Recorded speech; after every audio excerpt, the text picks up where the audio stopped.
Hello friends, welcome to kitchen art. આજે આપણે બનાવીશું ઉકળતા તેલમાં ઠંડી રોટલી નાખીને એક એવી રેસીપી કે જોતાં જ તરત જ બનાવશો. શું ફ્રેન્ડ્સ, તમે ક્યારેય ઉકળતા ગરમ તેલમાં આ રીતે આખી રોટલી નાખીને કોઈ રેસીપી બનાવી છે? બધાના ઘરમાં સવાર બપોર સાંજ રોટલી વધતી જ હોય છે. તો બસ આજે આપણે ઠંડી રોટલીમાંથી 2 યુનિક રેસીપી બનાવીશું. અને મારી ગેરંટી છે કે આ રીતે તમે પહેલાં ક્યારેય નાસ્તો નહીં બનાવ્યો હશે.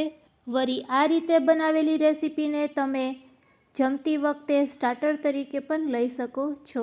તો ચાલો હવે આપણે રેસીપી શરૂ કરીશું. રેસીપી સારી લાગે તો લાઈક અને શેર કરજો.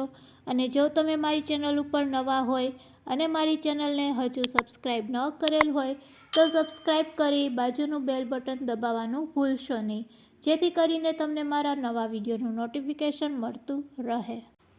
તો અહીંયા મેં ટોટલ 4 રોટલી લીધેલી છે.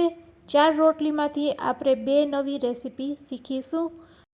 4 રોટલીમાંથી એક રોટલીને આપણે પાટલા ઉપર લઈ લેશું અને ચાકુની મદદથી તેના ઉપર આપણે કટ લગાડી દેશું. હવે ફ્રેન્ડ્સ, તમે એમ કહેશો કે રોટલી ઉપર કટ લગાડવાની શું જરૂર છે? તો ફ્રેન્ડ્સ, રોટલીને જ્યારે આપણે આખી તળીશું ત્યારે તે દડાની જેમ ફૂલી ન જાય તેના માટે આપણે તેના ઉપર આ રીતે કટ લગાડી દેશું, જેથી કરીને રોટલી છે એ તળતી વખતે ફૂલે નહીં. હવે બાકીની 3 રોટલી છે તેને આપણે કટ કરી લેશું. તો ફ્રેન્ડ્સ, તેને આ રીતે કટ કરીશું. આપણે રોટલીને પહેલાં આવી રીતે ગોળ ગોળ વારીશું. આ રીતે ગોળ ગોળ વારી અને પછી ચાકુની મદદથી તેને આ રીતે કટ કરી લેશું.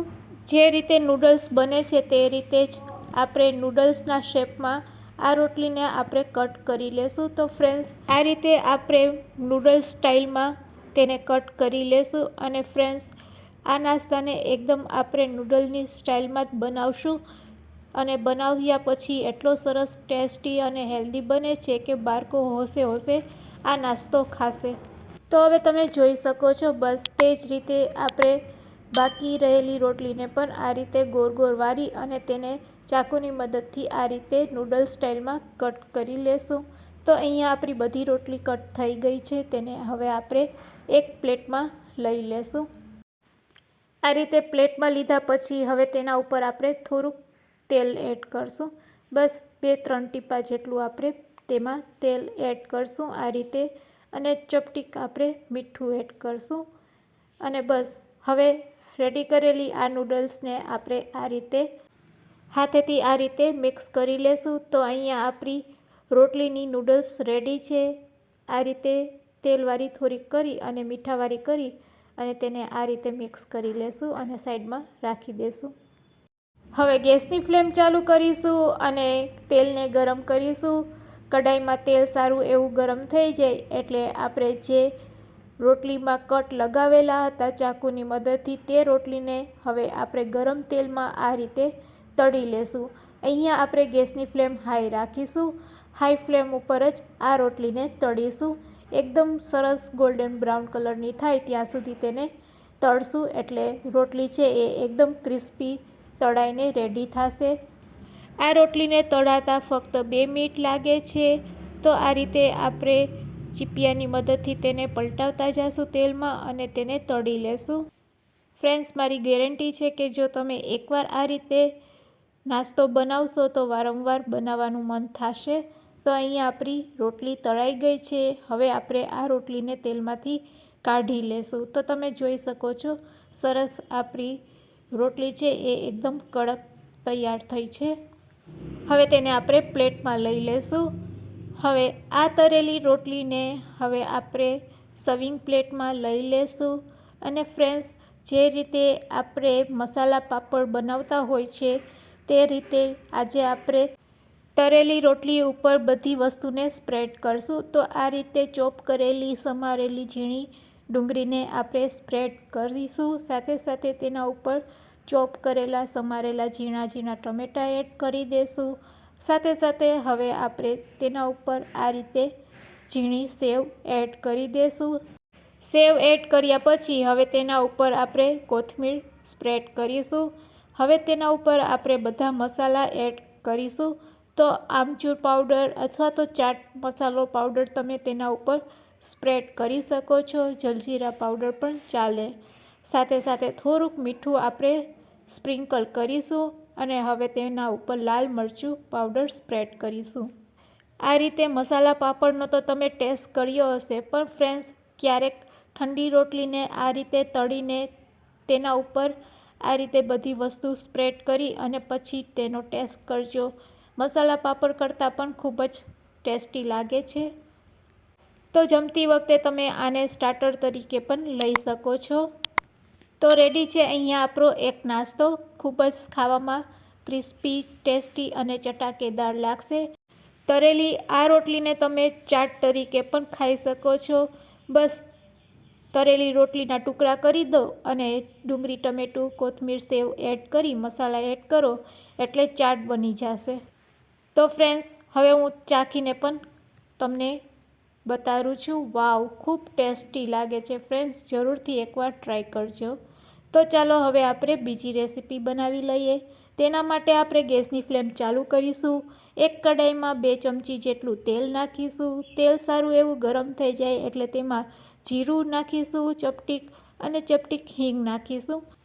જીરું સરસ એવું કકડી જાય એટલે તેમાં આપણે ચોપ કરેલું લસણ અને આદું બંને નાખી દેશું અને સાથે સાથે ચોપ કરેલી સમારેલી મીડિયમ સાઇઝની ડુંગળીને પણ એડ કરી દેશું. અહીંયા આપણે ગેસની ફ્લેમ હાઈ રાખીશું. સાથે સાથે સમારેલું લીલું મરચું પણ આપણે એડ કરશું. આ મરચું તીખું છે, બાળકો ન ખાતા હોય તો સ્કીપ કરી શકો છો. હવે લાંબી સ્લાઇસમાં કટ કરેલા બટેટાને તેમાં એડ કરી દેશું. ફક્ત મીડિયમ સાઇઝનું 1 નંગ બટેટું લેવાનું અને તેને આ રીતે લાંબી સ્લાઇસમાં કટ કરી લેવાનું અને તેને પણ આપણે તેલમાં સાતરી લેશું. તેમાં ચપટીક મીઠું નાખીશું જેથી કરીને બટેટા છે એ સોફ્ટ થઈ જશે અને તેલમાં ઝડપથી પાકી જશે.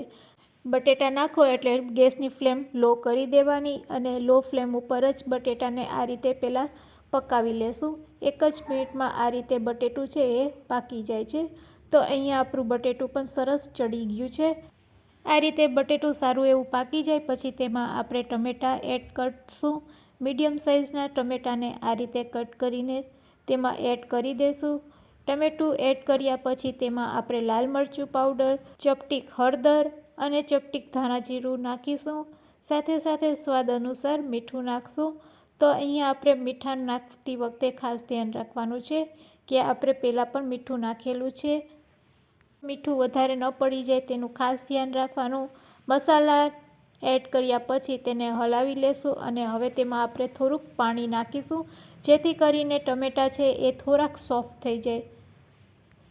સાથે સાથે તેમાં હવે આપણે કેપ્સિકમ મરચાં પણ એડ કરી દેશું. લાંબી સ્લાઇસમાં કટ કરેલા છે અને હવે તેને ઢાંકીને 1 મિનિટ માટે લો ફ્લેમ ઉપર થવા દેશું.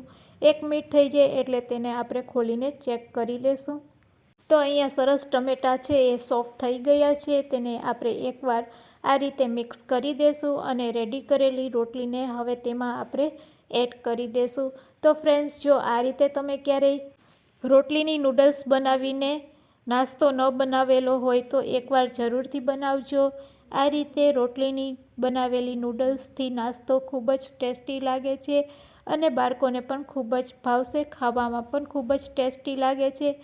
ચમચાથી તેને મિક્સ કરી લેશું અને આ રીતે મિક્સ કર્યા પછી આપણે ગેસની ફ્લેમ બંધ કરી દેશું. તો ફ્રેન્ડ્સ તમે જો આ રીતે રોટલીની નૂડલ્સ બનાવીને ક્યારેય આ નાસ્તો ન બનાવેલો હોય તો એકવાર જરૂરથી બનાવજો. નૂડલ્સના સ્વાદને પણ ભૂલાવી દેશે તેવો નાસ્તો બનીને રેડી થશે અને આ રીતે બનાવેલો નાસ્તો બાળકો હોશે હોશે ખાશે. વળી આ નાસ્તો ખૂબ જ હેલ્ધી પણ કહેવાય છે. ગેસની ફ્લેમ બંધ કરી ઉપરથી કોથમીરથી ગાર્નિશ કરીશું. તો રેડી છે ગરમા ગરમ નાસ્તો સર્વ કરવા માટે. તેને સર્વિંગ પ્લેટમાં લઈ લેશું. તો એકદમ નૂડલ્સ સ્ટાઇલમાં રેડી છે આજનો આપણો નાસ્તો. તો ફ્રેન્ડ્સ આજની બંને રેસીપી તમને કેવી લાગી તે મને કમેન્ટ્સમાં જરૂરથી કહેજો અને રેસીપી સારી લાગી હોય તો શેર કરવાનું ભૂલશો નહીં. Thanks for watching. ફરી મળીશું એક નવી રેસીપી સાથે.